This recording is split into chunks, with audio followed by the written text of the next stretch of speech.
Usually आपको YouTube पर हज़ारों वीडियोस मिल जाएंगे about dos and don'ts of PC building.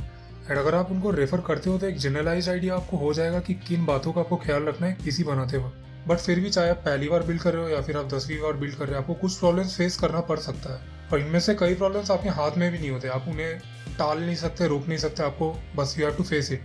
तो मैं आज आपसे डिस्कस करूंगा मेरा first hand experience with such problems while I was building Alpha 1। अब अल्फा 1 क्या है, उसकी स्पेक्स क्या है, ये आपको ऊपर एक कार्ड में मिल जाएगा। बहुत सस्ता सा एक बीरोल है, जाकर देख लेना। फिलहाल यही है एंड बाद में फिर मैं एक अच्छा बीरोल बनाऊंगा तो वो भी डाल दूंगा। But anyways let's proceed with this video.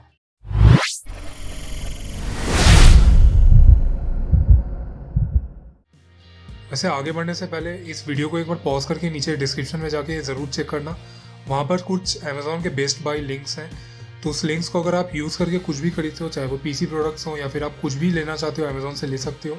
इससे आपको कुछ भी एक्स्ट्रा कॉस्ट पे नहीं करना पड़ता, बट मुझे थोड़ा सा एफिलिएट कमीशन मिलता है एंड चैनल को थोड़ा सपोर्ट मिलता है।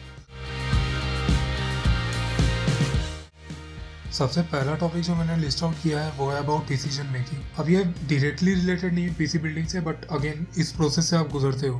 पहले आपको थोड़ी कंफ्यूजन होगी कि लैपटॉप लेना चाहिए या फिर पीसी, बट थोड़ा सा रिसर्च करने पर आपको पता चलेगा कि बहुत लिमिटेड एक बजट तक ही लैपटॉप सेंस क्रिएट करता है, यानी कि वैल्यू फॉर मनी होता है। फॉर एग्जाम्पल मेरा जो बजट है उसमें जब मैं लैपटॉप देख रहा था तब उसमें जो मुझे लैपटॉप मिल रहा था वो ऑफर कर रहा था एक हेक्साकोर प्रोसेसर, उसके साथ पेयर्ड अप था एक 6GB वीरैम वाला 1660 Ti और रैम था सिर्फ 8GB। और जो मैंने उसी बजट पे जो मैंने अभी फिलहाल जो पीसी बिल्ड किया है उसमें एक 8 कोर 16 थ्रेड का एक मॉन्स्टर CPU है, उसके साथ में 16GB रैम है जो कि मैं डुअल चैनल पे चला रहा हूँ, और साथ में एक 8GB का RTX 2060 सुपर है। तब इसी से आप समझ जाओ कि कितना यहाँ डिफरेंस क्रिएट होता है। बहुत लोगों के लिए पॉसिबल नहीं होता है एक पीसी बिल्ड करना, तो फिर आप लैपटॉप ले सकते हो, बट थोड़ा रिसर्च कर लेना क्योंकि काफ़ी लैपटॉप 1.5 लाख तक सिर्फ 1650 सुपर देते हैं, जो कि एक काइंड ऑफ थोड़ा सा ओवरक्लॉक्ड एक वीडियो कार्ड की तरह है। बट अगेन लेना है तो ले लो, बट देख लेना थोड़ा। अब आ जाते हैं सेकंड टॉपिक पे, यानी कि फियर पे। आपने डिसाइड कर लिया है कि आपको पीसी ही बनाना है, बट फिर आपके अंदर एक डिलेमा रहता है कि क्या मैं बना सकता भी हूँ। वैसे सीधा सा आंसर है कि हाँ, आप बना सकते हो। मुझ में कॉन्फिडेंस था कि मैं बना लूंगा, बट एक झिझक थी कि कहीं नहीं चला तो क्या होगा। बट सच बताऊं तो ऐसा बहुत कम ही होगा। एंड अगर आपका बिल्ड बूट नहीं भी होता है तो ये कोई बहुत बड़ी प्रॉब्लम नहीं है, इसे ट्रबल शूट करना बहुत ईजी होता है। बहुत बार होता है कि आपने अपना PSU ऑन भी नहीं किया होता है, तो वो सब बहुत लेम प्रॉब्लम्स होते हैं। हाँ, एक डर जायज़ है कि अगर आपने अपना कंपोनेंट्स डैमेज कर लिया तब थोड़ा दिक्कत आ सकता है, फिर आपको कंपनी के साथ कॉन्टैक्ट करके वारंटी क्लेम करना पड़ सकता है। काफ़ी टाइम अगर आपने कुछ डैमेज किया होगा तो आपको वारंटी भी नहीं मिलता, तब आपको फिर वो कंपोनेंट रिवाई करना पड़ेगा। मुझे सबसे ज़्यादा डर लगा था पीसी बिल्ड करते वक्त कि मैं अपना CPU ना डैमेज कर दूँ, क्योंकि मेरा AMD का CPU है एंड AMD के CPU में CPU डाई पर ही उसके पिन्स आते हैं, तो वो CPU अगर आपके हाथ से गिर गया गलत तरह से तो उसका पिन्स डैमेज हो सकता है। तो ये मेरा सबसे बड़ा डर था, बट बहुत इजीली हो जाता है। आपको CPU निकालना है पैकेट से और सीधे अपने सॉकेट पे डाल देना, तो उसमें ज़्यादा कुछ रॉकेट साइंस है नहीं। बट टू बी ऑनेस्ट ये सारे रेयर सिनेरियोज हैं and it doesn't hold worry worthy for most of you. Simple सी कॉमन सेंस के साथ हैंडल कर लो, कुछ नहीं होने वाला। अब आ जाते हैं सबसे बड़े प्रॉब्लम पे जो मैंने फेस किया था, अवेलेबिलिटी। अब ये डिपेंड करता है कि आप कहाँ रहते हो एंड कैसे खरीदारी करते हो, जैसे कि ऑनलाइन करते हो या फिर ऑफलाइन करते हो। काफ़ी टाइम ऑनलाइन में अवेलेबल नहीं होता बट ऑफलाइन में मिल जाता है, काफ़ी टाइम ऑफलाइन में अवेलेबल नहीं होता बट ऑनलाइन में मिल जाता है, तो ये एक बार चेक कर लेना। मेरे वक्त maximum products out of stock थे, CPU सारे ओवर प्राइस थे एंड जो लेटेस्ट लॉन्च हुए थे GPUs वो अवेलेबल थे नहीं, और ये सबसे ज़्यादा फ्रस्ट्रेटिंग पार्ट था। मुझे अपने केस को खरीदने के लिए 2 वीक वेट करना पड़ा। मैं ICE 511MT यूज़ कर रहा हूँ एंड ये अवेलेबल था नहीं उस वक्त। 2 वीक वेट करने पर मैंने देखा एक बार कि वो अवेलेबल हुआ एंड फिर मुझे इंस्टेंटली ऑर्डर करना पड़ा, but there was a probability that I could have missed it. दूसरा, मुझे अपना CPU 4000 रुपया एक्स्ट्रा देके खरीदना पड़ा एंड वो आज की डेट में भी महंगा ही चल रहा है, ओवर प्राइस ही चल रहा है, बट एनीवेज।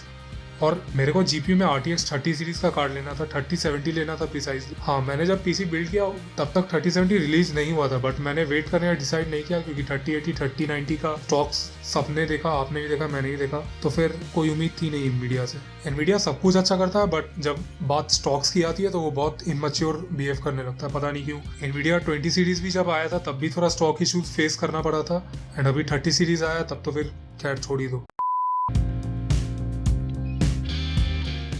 अब है बारी सबसे अनप्रेडिक्टेबल प्रॉब्लम्स की, जो कि मैंने रियलाइज नहीं किया था पहले, बट पीसी बिल्ड करते वक्त ये फेस करना पड़ा मुझे।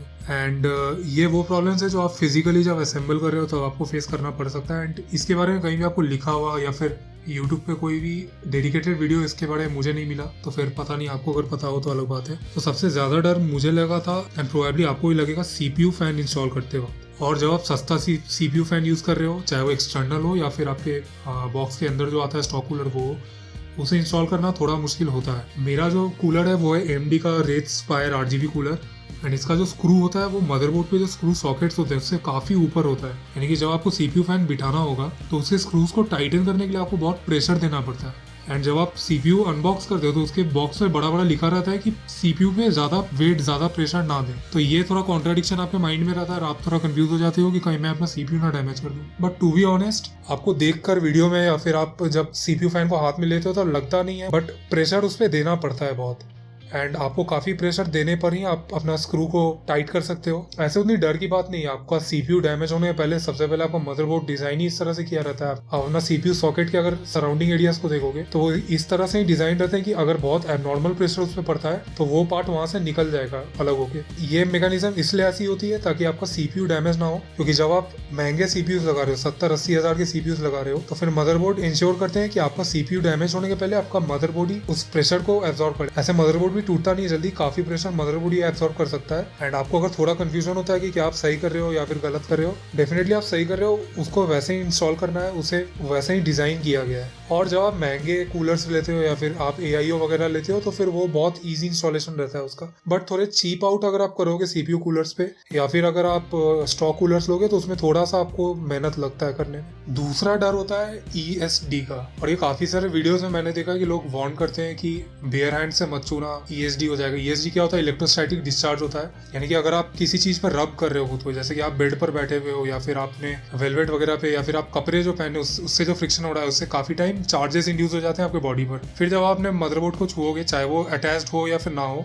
यानी कि सर्किट उसकी कंप्लीट हो या फिर ना हो, तो उसमें ESD हो सकता है, यानी कि स्टैटिक चार्ज डिस्चार्ज कर सकते हैं एंड वहां से आपका पार्ट्स डैमेज हो सकता है। ये ऑन पेपर एक थ्योरी है, बट टू बी ऑनेस्ट जो लेटेस्ट डिवाइसेस आ रहे हैं उसमें ऐसा नहीं होता। वो डिजाइंड होते हैं, वो इतने स्मार्टली डिजाइन किए रहते हैं कि उसमें ESD ना हो, और बहुत सीरियस ESD भी वो बर्दाश्त कर सकते हैं। यानी कि आप ESD फील करोगे अगर आप खुद को सिल्क के साथ या फिर वेलवेट के साथ रब करके जाके आप अपने CPU फैन को छूते हो बेयर हैंड। तो सबसे पहले तो आपको आपका हाथ पक जाएगा, इतना गर्म रहता है वो। सेकंड, आपको एक शॉक लगेगा, एक ESD के कारण एक शॉक लगेगा, बट आप भी रेजिस्ट कर सकते हो उसको एंड आप CPU फैन या फिर कोई भी आपका कंपोनेंट भी रेजिस्ट कर सकता है उसको। बट फिर भी जितना आप प्रिकॉशन लोगे उतना अच्छा रहता है। थोड़ा ख्याल रखना कि ESD ना हो। इसके लिए आप क्या कर सकते हो कि आप बिल्ड करते वक्त अपने PSU को सॉकेट से कनेक्ट करके रखो। लाइन देने की जरूरत नहीं है, बस कनेक्ट करके रखो, यानी कि उसका अर्थिंग कंप्लीट होना चाहिए। आप बार बार काम करते वक्त अपने PSU को एक बार छू सकते हो, उससे सारा चार्ज डिस्चार्ज हो जाता है। या फिर आप एक एंटी स्टैटिक रिस्टबैंड खरीद लो, अपने रिस्टबैंड लगा लिया, फिर उससे कोई दिक्कत होता नहीं है। हाँ, सबसे इरिटेटिंग प्रॉब्लम एक जो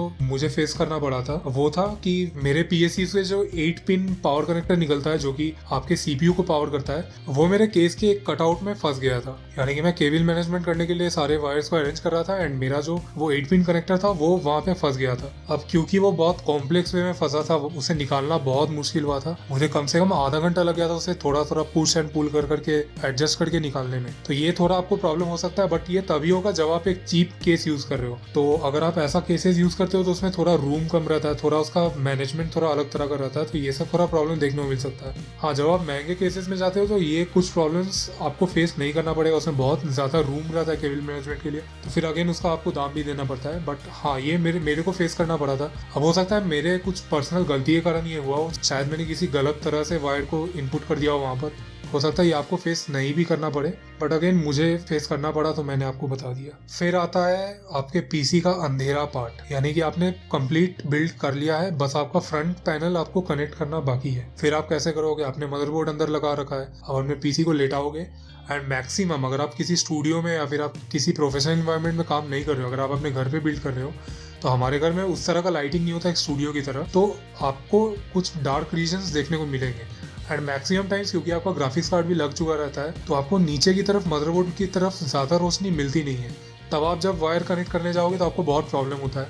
फिर जो केस के साथ जो पैनल कनेक्टिंग जो सॉकेट्स होते हैं वायर के, वो बहुत छोटे होते हैं। आपको बहुत ध्यान दे के देखना पड़ता है कि कौन सा कनेक्टर है और कौन से सॉकेट में आप लगा रहे हो। आप गलत लगा दोगे तो आपका फ्रंट पैनल काम नहीं करेगा, या तो आपका पावर लाइट नहीं चलेगा, या आपका हार्ड डिस्क लाइट नहीं चलेगा, या फिर आपका फ्रंट जितना भी यूएसबी पोर्ट्स है वो सब काम नहीं करेगा। मैंने जब पीसी बिल्ड किया था तो मुझे इस बारे में मैंने ज्यादा सोचा नहीं था, मैंने कोई भी एक्सटर्नल लाइट नहीं रखा था। फिर बाद में मुझे फ्लैश यूज करके करना पड़ा अपने फोन का, एंड वो भी बहुत फ्रस्ट्रेटिंग होता है क्योंकि एक सेटअप में काम करना जहाँ पे स्टेबल लाइट्स रहते हैं और एक फ्लैश को हाथ में लेकर काम करने में बहुत डिफरेंस होता है। तो वो एक फ्रस्ट्रेटिंग पार्ट है। तो अगर आप बिल्ड करोगे तो आप ध्यान रखना कि एक छोटा सा स्टैंड वाला लाइट या फिर सिंपल एक टॉर्च भी पास में रख लो, जो यूज करोगे आप अपने फ्रंट पैनल को कनेक्ट करने के लिए। या फिर अगर पॉसिबल हो तो आप सबसे पहले मदरबोर्ड लगाते ही सबसे पहले अपना फ्रंट पैनल कनेक्ट कर लो। तो इससे क्या होगा कि आपने अपना ग्राफिक्स कार्ड नहीं लगाया तो लाइट ब्लॉक नहीं होगा ज्यादा, एंड आपको देखने में भी कुछ ज्यादा प्रॉब्लम नहीं होगा।